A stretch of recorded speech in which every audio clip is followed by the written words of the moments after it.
And this is indicative of the attitude we've seen in the New York Times and the LA Times and many other papers, that any discussion of lab leak as a theory for this virus's origins has to be dismissed because it's racist. That's the right response. Argument. Yeah.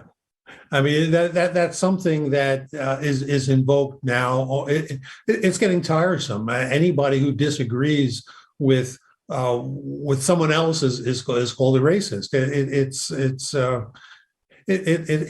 as I said, not just annoying. It is tiresome at this point. Mm-hmm. And it's a question that we need the answer to. I got myself all fired up last week when we did a long show on COVID with Josh Rogan, who's done great work on this. I know you know that, along with Dr. Scott Gottlieb, who just refuses to go any further than Gottlieb, 50-50 lab leak versus natural origin. And you tell me what you think the odds are, lab leak versus natural origin. Understanding we can't positively know, there's no eyewitness having watched somebody create it or having seen a bat release it. What would you put the odds at, lab leak versus natural? Well, it's certainly greater than 100 to 1.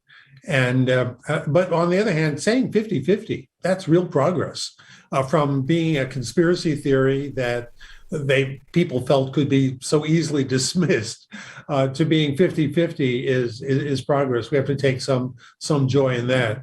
But science is actually able, through methods that have been tested and vetted over a century now, to calculate the relative odds of two theories. We do this as data comes in. It's a standard statistical method. It's used not only by virologists, but it's widely used by people in the financial fields. It's called Bayesian statistics, but it's well known. It's used by the intelligence agencies. And when you do that calculation, as my co-author Steve Quay has done and put on air, you get odds that are much greater than 100 to 1. So that's far beyond what we typically demand for a new scientific discovery, for a controversial scientific discovery. Mm-hmm. When you find the Higgs boson, or you find that the universe is accelerating and the odds are 100 to 1, it becomes a standard theory. And that's the case now for the lab leak origin.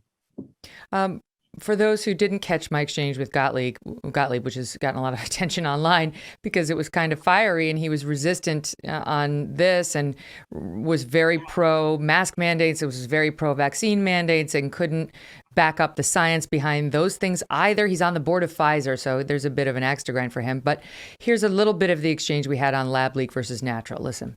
I think it's 50-50. I think it's hard to make a call either way based on the evidence that we have. And this is going to be probably a battle of competing narratives for a period of time. I'm open-minded. When this thing started, I'm totally open-minded. Just tell me what it is. But we have just sort of phoned it in on the Intel investigation. All the signs seem to be pointing to Wuhan lab. And we're not demanding that they release their information, the Chinese, which they still could. And you were in a position of power. don't we care? We need the information. I've been out front on this, and I've been criticized by people who are on the opposite side of this issue for having a high index of suspicion that this could have come out of a lab. What I'm just saying is, if we want to sort of galvanize global action, it's going to take more than the inference and the circumstantial evidence that we have right now. It's going to take more. We have inside China. That's insane, Scott. We have so much. There's probably more information that could be gleaned from what that lab. We don't know what was in the inventory of the lab. They've never revealed the sequences of the viruses that they had on hand. There was an outbreak of an unusual strain of coronavirus in pangolins in proximity to when SARS-CoV-2 first started to spread, March of 2019. We still don't have access to those samples. So if we start putting pressure on China for those discrete pieces of evidence, I think that they could provide a stronger case on whether or not this came out of a lab origin.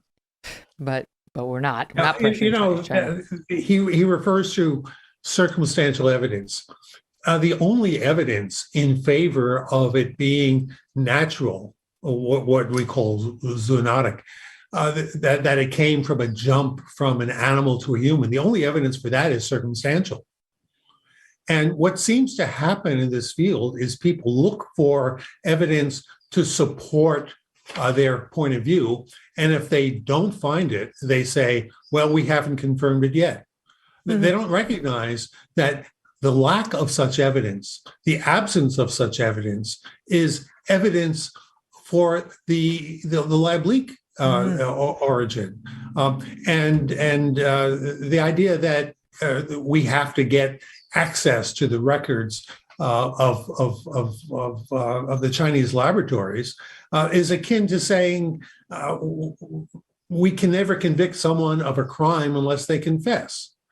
And that's just not true. It's not the way things go. There is strong evidence. He dismisses scientific evidence as circumstantial, but it's not. It is solidly established. It's been published. Two of the key reports were published by the World Health Organization, but they interpret it as, so here's evidence. We were unable to prove our conclusion based on this evidence.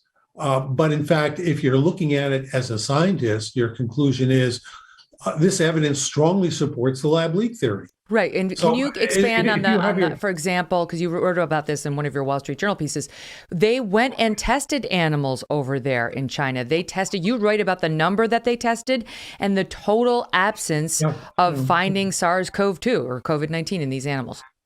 Yeah, they tested 80,000 animals. This is unprecedented. In the previous coronavirus cases were the what we called SARS back in 2003, and then MERS is Middle East syndrome in 2008. And in both of those cases, within months, they found the animals. When they found the animals were all infected. There are large numbers of them. The pattern of jump from animals to humans was established by these previous cases, and it's also true for the flu. This makes predictions as to what you would expect to see. So they had this unprecedentedly large examination. They looked at 209 different species, 80,000 animals, and they didn't find anything. Now, if beforehand you said we have two theories, we have the jump from animals, we have the leak from the laboratory.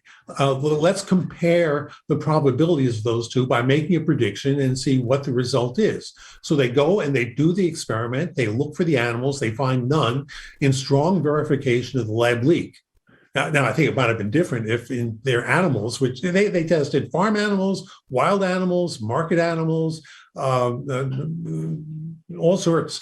But they never tested the humanized mice of the Wuhan Institute of Virology. Right, because they couldn't get those, right?